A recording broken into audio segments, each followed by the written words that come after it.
सब रोटियों से ज़्यादा हार्ड होती है बाजरे की रोटी बनाना, क्योंकि वो टूट टूट के गिर जाती है। और आज मैंने फाइनली बना ली थी मम्मी के लिए बाजरे की रोटी। शाम का टाइम था, मैं अपनी बेटी को और अपनी सिस्टर को लेकर शाम को घूमने चले गए थे, क्योंकि मेरी बेटी को बहुत पसंद है बाहर को घूमना शाम का, क्योंकि मौसम भी ठंडा हो जाता है और इतनी धूप भी नहीं होती है, तो हम उसको ले जाते हैं।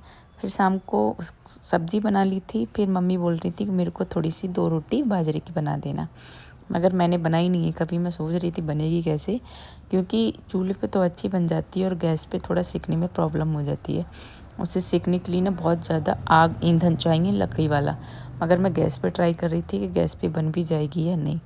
मैंने सिर्फ मम्मी के लिए ही आटा लगाया था 3 रोटियों का, 2 मम्मी खाएंगी और 1 रोटी मैं ट्राई करूँगी। फिर भी मैंने उसको बनाने की कोशिश करने लगी।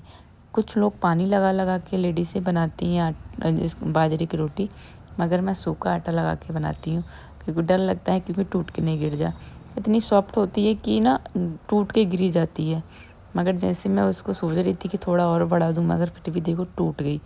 मैंने तवे पे ऐसे ही डाल दी थी रोटी कि देखो बना तो ली है, क्योंकि पतली रोटी बनानी थी, मम्मी मोटी रोटी पसंद नहीं करेंगी, तो इसलिए मैंने पतली रोटी बनाई थी।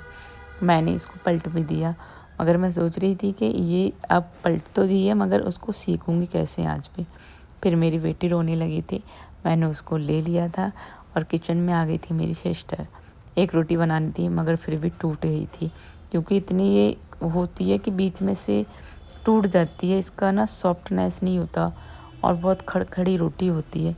खाने में तो अच्छी लगती है, मगर बनाने में बहुत हार्ड होती है। फिर मैं सेकंड रोटी बनाने लगी थी और सोच रही थी क्या मुझसे ये रोटी बन पाएगी। पहली रोटी तो ख़राब हो गई थी, क्योंकि आपने भी देखी थी कि वो रोटी आधी आधी टूट गई थी, और ये रोटी बिल्कुल देखो गोल बनी है और बीच में से भी नहीं टूटी है। रोटी को देख के तो मैं खुशी हो रही थी कि हाँ चलो फाइनली बन तो गई। और ये हाथ से रोटी को पलटो तो ये पलटी नहीं जाती, इसकी करछी की सहायता लेनी पड़ती है।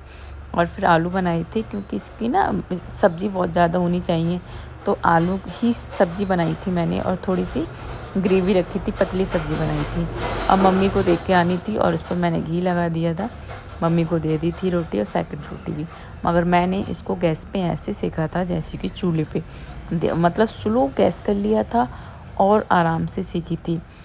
कहते हैं चूल्हे पे चूल्हे की रोटी है, मगर मम्मी को फिर भी पसंद आई। क्या पता मेरी तारीफ़ कर रही हूँ ऐसी कि कहीं इतनी मेहनत से बनाई है, मगर चूल्हे की रोटी चूल्हे की होती है, गैस पे इतनी अच्छे से नहीं सीख पाती है। और फाइनली मेरी थर्ड रोटी थी जो कि बन गई थी। और आप सबको मेरी वीडियो कैसी लगी है? वीडियो अच्छी लगी हो तो लाइक से